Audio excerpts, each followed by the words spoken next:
अस्सलाम वालेकुम, मेरा नाम रुहान ख़ान है। मेरा जो सवाल है, ज़रूरत फ़र्ज़ होता है आप सुबहान अल्लाह, अल्हम्दुलिल्लाह, अल्लाहु अकबर एवरी सलाह के बाद पढ़ते हो, ये फ़र्ज़ होता अगर नहीं होता? हर नमाज के बाद जो तस्बीह फातिमा है वो फ़र्ज़ होती है पढ़ना या नहीं? सुबहान अल्लाह, अल्हम्दुलिल्लाह, अल्लाहु अकबर। अच्छा, बस आज तो बहुत छोटा सवाल किया अपनी तरह तुमने। तो ये माशाल्लाह रूहान है, ये भी आज तशरीफ़ लाए हुए हैं। तो खानका में आती है हमारी खानका जो है छोटा बच्चा अच्छे सवाल लाता है। तो आज ये पूछें कि तस्बीह फातिमा जो है हर नमाज के बाद हम पढ़ते हैं, तो क्या ये फ़र्ज़ होता है? हर नमाज के बाद पढ़ते हैं। पहली बात तो यह है कि हर नमाज के बाद पढ़ते नहीं हैं।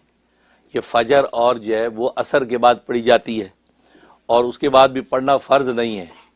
फ़र्ज़ नहीं है, गोया कि नबी पाक सल्लल्लाहु अलैहि वसल्लम की सुन्नत से गोया कि ये साबित है, लिहाजा इसलिए पढ़ा जाता है।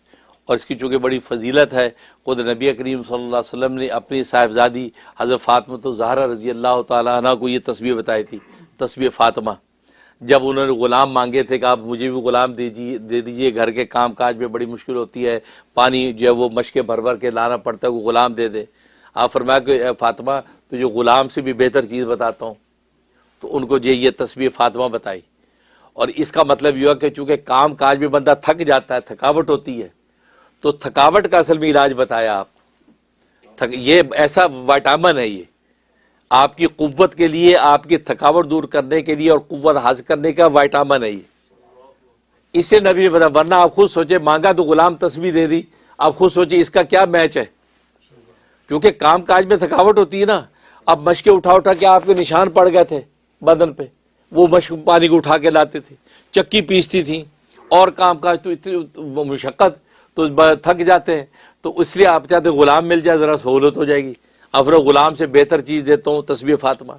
तो तस्बीह फ़ातिमा की तासीर ये है कि आपकी बदन के अंदर क़ुव्वत पैदा करती है और आपकी थकावट को ख़त्म करती है। अगर तस्बीह फ़ातिमा पढ़ के आप सो जाए, आपकी 3 दिन की नींद हो और आपको सिर्फ 3 घंटे मिल जाए सोने को, 3 घंटे में आप ऐसे फ्रेश हो जाते हैं जैसे 3 दिन सोए। ये ऐसी तस्बीह है। लिहाजा हमारे मदारिस दीनिया में हमारे असातिज़ा जो है हमें ये तस्बीह की ताकीद करते हैं।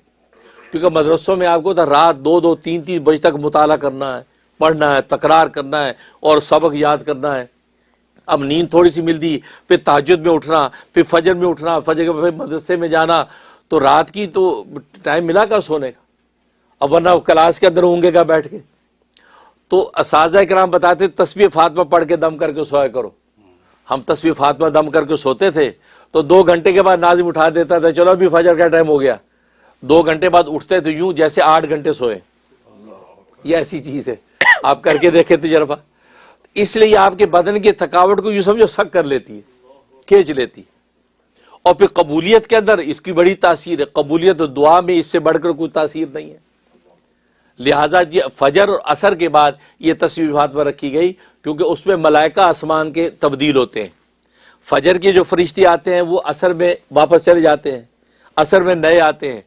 उस वक्त ये तस्बीह फ़ातिमा पढ़ी जाती है ताकि वो मलाइका जहाँ और इबादत आपकी लेकर जा रही है, देख रहे हैं, वो आपको अल्लाह की तस्बीह और तहलील और तक़दीस करते भी अब सुने तो अल्लाह के आपकी गवाही देंगे। इसलिए इन 2 नमाजों में तस्बीह पढ़ी जाती है, सुभान अल्लाह, अल्हम्दुलिल्लाह।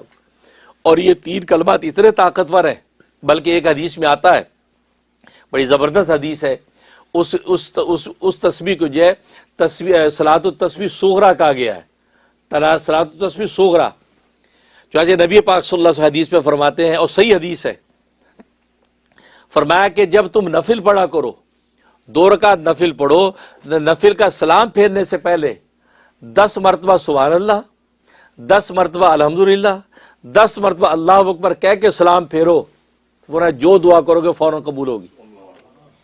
और इसको सलात तस्बीह सुगरा फरमाया।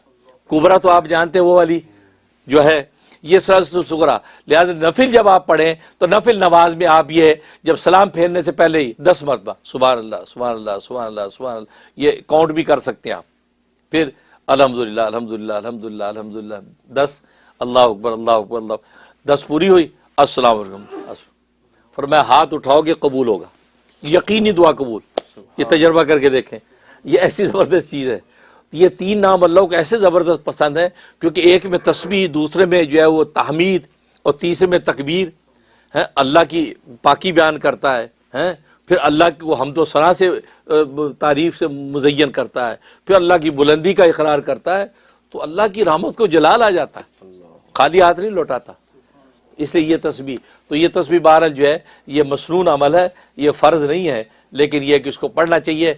वैसे मेरे दादा पीर हज़रत डॉक्टर अब्दुल आरफी कुद्दीस सिर्रुहू, जो हज़रत हुकूमत मुजद्दिद मिल्लत मौलाना शरीफ थानवी रहमतुल्लाह ताला के जिन्हें जो खुलफा में से थे, वो फरमाते हैं कि हर नमाज के बाद जब तुम दुआ किया करो तो 10-10 मरतबा तो पढ़ ही लिया करो।